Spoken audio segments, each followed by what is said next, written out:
Hey, it's Halloween. Let's talk about our new Halloween movie. Yes, we're talking about Focus Pocus 2. Oh, so, you may be wondering why didn't I review this when it first came out? Well, I did watch the movie when it first came out. Oh, and in fact, I already seen it 4 times on Hocus Pocus 2, but I think since it's a Halloween movie, I might as well review it tonight for Halloween. Wait, and before I talk about Hocus Pocus 2, I'm gonna talk about what I thought about the original. It was the very first Halloween review I did on YouTube, and that was like 5 years ago. And and to this day, I still think it's a great film. So I think like the movie is a classic. I do like the main characters, but the one thing that truly steals the show are the witches. So really like the first one. So now we have of the sequel, Hocus Pocus 2, released on Disney Plus. And so far, it's a big hit on Disney Plus, so I probably would have thought, I willing to bet it would have been a big hit at the box office. But, as a sequel, well, I'm not gonna lie, I actually really think this is even better than the original. I don't, there's pretty much a great reason why, but we'll get to that in a second. But, the quick notice that, it opens up, with the original the original witches, basically, Winifred, is like pissed off on her sick because she had to like marry somebody that a person to someone that she doesn't love on her 16th birthday. So she denies it, and then when her sisters get taken away, well, almost get taken away. So they run into the woods when they meet another witch named Mother Witch, played by Hannah or Waddingham. Kind of an odd name, but I never heard of it before. But the late that witch basically gives them the book, the one that Bette Midler's character goes book. Basically, it's just the opening of the film is more of an origin story of the three witches. So, with that said, while that's going on, years later, 30 years after the event, almost 30 years after the events of the first film, oh, it's saying that it's taking place in Salem, which is a problem, which we'll get to that in a minute. Where we meet our new character at the picture named Becca, played by Whitney Peak. And her two best friends. Well, one of them was their best friend, but it's that cliche and whatnot. So it's Becca's 16th birthday, and the owner of the Sanderson sister home, which I guess Allison's parents once must have like gave it to the dude named Gilbert, played by Sam Richardson, and when what do you call it? When he gives them the black candle, basically, it's a different type of black candle, but it is the magic one. We already know about the twist of this, so Becca and her other best friend Izzy both go into the woods and turn on the black candle, but at first it goes like a sparkling candle, and then boom, turns into the black candle, and then when the witches pop up, and then it's automatic awesomeness. So I will say that the first 10 minutes of the picture focuses on the three witches, and then at least 10 to 15 minutes goes downhill just a little bit, but not all the way through though. It doesn't mean like downhill. Or it just wants to focus and see our development of our new characters. But then, almost near the 30-minute mark or whatever, or 25 minutes later, or into the picture, that's when the three witches come back into the picture. The three witches, also known as the Sanderson sisters, played again by their original actors, Bette Midler, Kathy Mahini, or Majimi, and Sarah Jessica Parker. So basically, they just got basically stop the witches in general and whatnot. So I don't want to give anything more away there. But so before I talk about the good stuff, I have one massive problem with one major problem with the movie: the setting. Like, this film is clearly saying that it takes place in Salem, Mass, which is bull crap.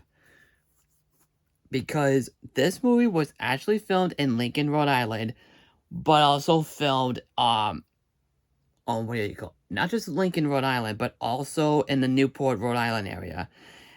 And particularly from the green screen effects of the movie that are in it, or you could pretty much guess what I'm talking about. I mean, trust me, this is coming from a dude who is a New Englander himself. Who lives on an was well lives in southern Massachusetts, and he's been around in that area before. And I've seen because um there's a scene in the movie where where the witches are flying the brooms, or Winifred is riding on the regular broom.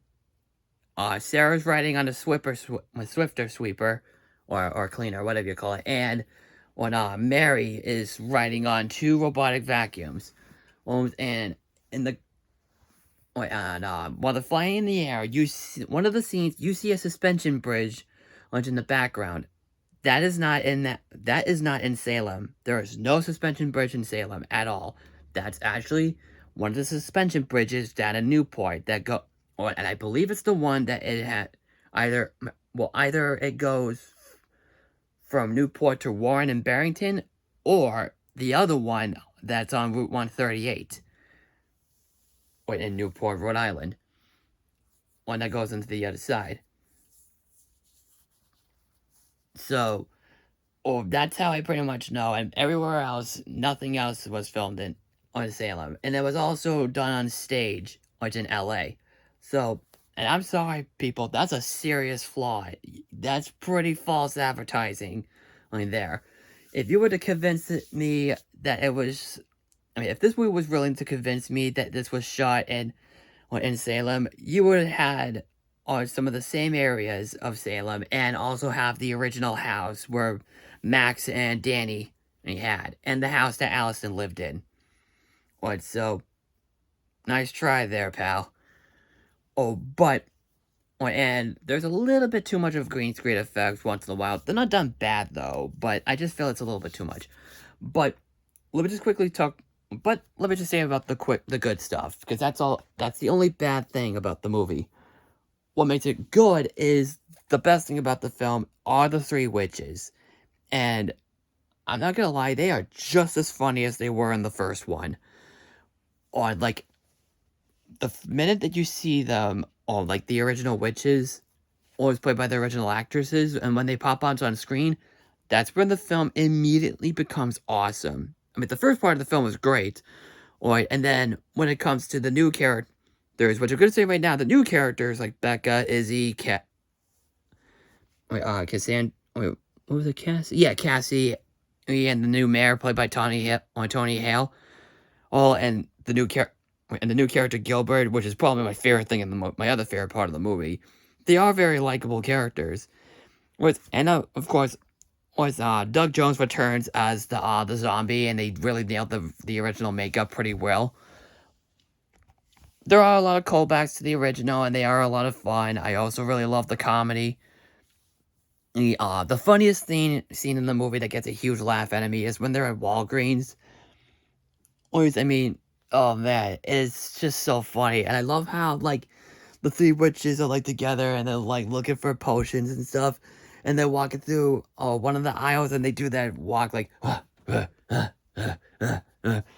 Look, it gets a huge laugh out of me. But also when they try to go into the store, or they see the automatic door, or whatever, I'm like, oh my god. And I'm not saying that's a bad joke. I'm doing this because it's so goddamn funny. So, what do you call it? The new character, Becca, I think it's a very interesting character. I actually like the idea of her also being like this new witch, to these new, being like the new witch in the movie and whatnot. Or because later on we see her that she does get her powers was later. So, I guess I know, I'm spoiling it, but I think I might as well spoil it since everyone has seen it. Or people don't want to see it, I can just spoil it. There's also a really heartfelt ending. A scene that did make me cry at the end after the climax. After the film. on where Winifred makes up the uses that maximum spell, but it causes her sister's lives. And then when the Becca used the spell or to or like take away the maximum power, that way the what do you call it? Or that way Winifred can be with his sisters. I thought was very heartbreaking because even though they have their differences, they do seem like sisters. So, and honestly, I really feel that the actresses who played the Sanderson sisters never lost their touch. And if you love them in the first movie, I really think you're gonna laugh your butt hooky off in this one. So yeah, I will say that I think it's just as good as the first one. It's even funnier. It's just as entertaining. It's just so much fun. It's just a really great fun and well thought out movie. I know the story seems like the same thing as the first one, but I think it's done better here. The same typical fish out of water story, but I think it's very well executed in this film more than it was in the last one. But I'll still remember the original like everybody else is. I'm still gonna love the original. So, if I had to give it a rating, I'd probably give the first one like an 8.5 out of 10. But for this one, I honestly go with a 9.25 out of 10.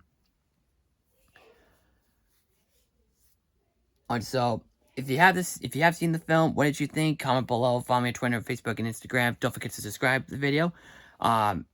So I know I got other movies to review.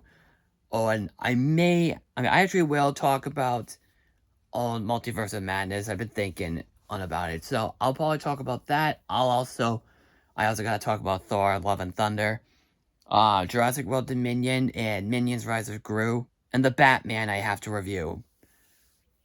Oh, and I still gotta review season 2 of the Cuphead. So, that's it, and so happy Halloween, and we are getting on to Thanksgiving. Bring on Christmas for God's sakes. Alright, so that's all I have to say, and I will see you later on. Take care.